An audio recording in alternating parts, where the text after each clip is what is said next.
Messi എന്നെ വളരെയധികം സ്വാധീനിച്ചിട്ടുള്ള ഒരാളാണ്. എന്തുകൊണ്ടാണ് മെസ്സി സ്വാധീനിച്ചതെന്ന് വെച്ചാൽ, ഒന്ന് നമുക്ക് ഈ പാരമ്പര്യമായിട്ട് കിട്ടിയതാണ് ഈ അർജന്റീനയോടുള്ള സ്നേഹം. എൻ്റെ അച്ചാച്ചന്മാരും അമ്മയുടെ അനിയന്മാരൊക്കെ കടുത്ത അർജന്റീന ആരാധകരുണ്ടായിരുന്നു. എൻ്റെ കുടുംബത്തിൽ മൂത്ത ചേട്ടൻ ഹോളണ്ടും രണ്ടാമത്തെ ചേട്ടൻ അർജന്റീനക്കാരനായിരുന്നു. ഇൻ ദ സെൻസ് ഫാനായിരുന്നു. അങ്ങനെ മെസ്സിയെ ഫോളോ ചെയ്യുന്നു ബൈ ഡിഫോൾട്ട്. പക്ഷെ മെസ്സിയുടെ ലൈഫ് എന്ന് പറഞ്ഞാൽ എല്ലാം നേടിയിട്ടും ഒരാൾക്ക് എങ്ങനെ ചെറുതാവാം എന്നുള്ളതാണ്. ഞങ്ങളുടെ ക്രിസ്ത്യൻ പള്ളിയിലൊരു പാട്ടൊക്കെ ഉണ്ട്, ഇത്ര വലുതാവാൻ, ഇത്ര ചെറുതാവാൻ എത്ര വളരണം. നമ്മൾ ഒരു മനുഷ്യന് ചെറുതാവണമെങ്കിൽ എത്രത്തോളം വളർന്നാലും അവന് ചെറുതാൻ പറ്റുള്ളൂ. ഇത് മറ്റേ കഞ്ചാവ് അടിച്ചിട്ട് പറയണമെന്ന് കരുതരുത്. നിങ്ങൾക്കത് മനസ്സിലായി ഞാൻ പ്രതീക്ഷിക്കുകയാണ്. എത്ര ഉന്നതിയിലെത്തിയാലും ഇറ്റ് വാസ് എ ഗിഫ്റ്റ് എന്നൊക്കെ പറയാൻ പറ്റുന്നെങ്കിൽ അത് വലിയ എന്നെ അതൊക്കെയാണ് സ്വാധീനിച്ചിട്ടുള്ളത്.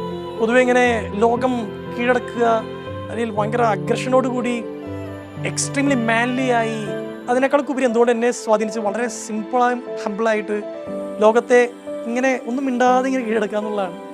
മെസ്സി എന്നും അയാൾക്ക് ബാലൻ ഡോർ കിട്ടി, വേൾഡ് കപ്പ് കിട്ടി.